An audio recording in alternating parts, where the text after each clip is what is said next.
Барлықтарыңызға қайырлы күн. Бүгін біз песочный печенье дайындайтын боламыз. Магазингі печеньеден қарағанда өте дәмді, күшті болып шығады.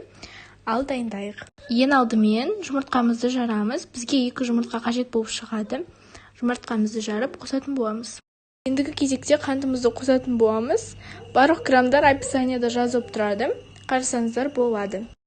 Және бір ерекшелігі, бұл рецептте бізге ешқандай миксер керек болмайды. Жаңа қанты қосып болғаннан кейін жақсылап венчикпен араластырамыз. Одан кейін еріген майымызды қосатын боламыз да, тағы да жақсылап араластырамыз.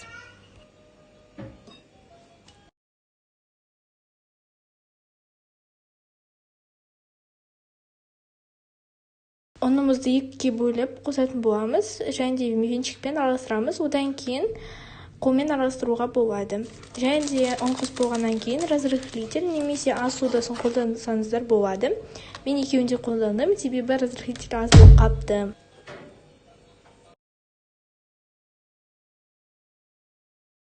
Бізде осындай қолға жабыспайтын, өте жұмсақ қамыр болып шығады. Оны 2-ге бөлеміз.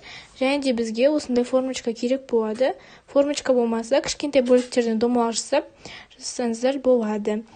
Ал болса формочка мен сияқты жасаңыздар. Ең бірінші осындай оқтаумен жақсылап билеп шығамыз. Одан кейін формочкамызбен басып, форма жасайтын боламыз. Духовкада 180 градуста 15-20 минуттай пісіретін боламыз. Печеньеларымыз дайын болды.